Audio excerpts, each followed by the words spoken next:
नमस्कार। आज हम एक बहुत ही कमाल की कहानी को परत दर परत समझने वाले हैं। लेकिन रुकिए, हम सिर्फ कहानी नहीं सुनेंगे, हम ये समझेंगे कि कैसे इसकी सीधी साधी बनावट एक जबरदस्त असर छोड़ती है। तो चलिए शुरू करते हैं। तो कहानी शुरू होती है एक बहुत ही कह सकते हैं आम सी जगह से। यहीं पर हम मिलते हैं कहानी के मुख्य पात्र से और यहीं से पूरी कहानी की नींव रखी जाती है। ये है आरव, बस एक आम सा लड़का। कहानी लिखने वाले ने यहाँ एक ऐसा किरदार बनाया है जिससे हम सब आसानी से जुड़ सकें। कुछ खास नहीं, बिल्कुल हमारे जैसा। लेकिन क्या वो सच में इतना आम है? यही कहानी एक सवाल खड़ा कर देती है। और बस यही सवाल हमें आगे की कहानी जानने के लिए खींचता है ना? और ये रहा इसका जवाब। आरव के पास एक खास शक्ति है, वो जंगली जानवरों की बातें समझ सकता है। अब देखिए, यही वो पॉइंट है जिस पर पूरी कहानी टिकी है। उसके सीधे साधे दिखने के पीछे एक बहुत बड़ा राज छुपा है। तो ठीक है, अब हमें आरव की पावर का तो पता चल गया। तो कहानी अब हमें अपने अगले और ज्यादा मजेदार मोड़ पर ले जाती है, एक रहस्यमयी चेतावनी के साथ। और ये रही वो वार्निंग। एक छोटी सी चिड़िया, हाँ, एक चिड़िया आरव को बताती है कि कोई खतरा आने वाला है। देखिए, कहानीकार कितने स्मार्ट तरीके से टेंशन बना रहा है। एक छोटा सा मासूम सा जीव एक बड़े खतरे की बात कर रहा है। और इसी पल आरव की शक्ति कंफर्म हो जाती है।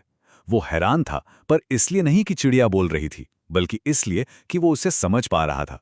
मतलब अब खतरा सिर्फ कोई बाहरी चीज नहीं है, वो सीधे सीधे आरव से जुड़ गया है। पर बात यहीं खत्म नहीं होती। टेंशन को और बढ़ाने के लिए और भी आवाजें आने लगती हैं। ये दिखाने का एक बहुत ही चालाक तरीका है कि खतरा कितना असली और कितना बड़ा है। आप सोचिए जरा, बंदर चीख रहे हैं, कुत्ते भौंक रहे हैं। मतलब ये सिर्फ एक वार्निंग नहीं है, ये तो वार्निंग का पूरा कोरस है।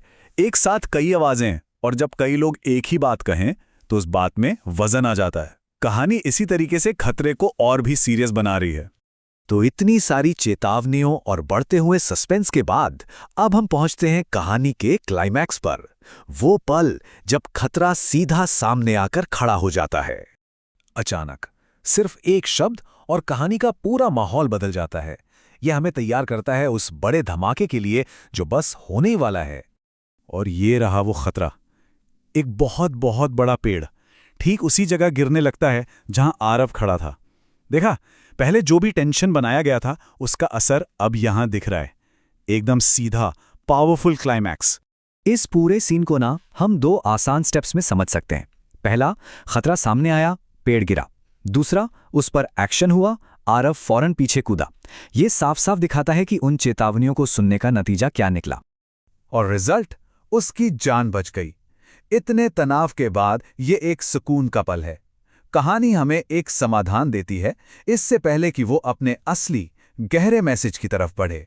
तो एक्शन तो खत्म हो गया, पर कहानी का सबसे जरूरी हिस्सा तो अब शुरू होता है।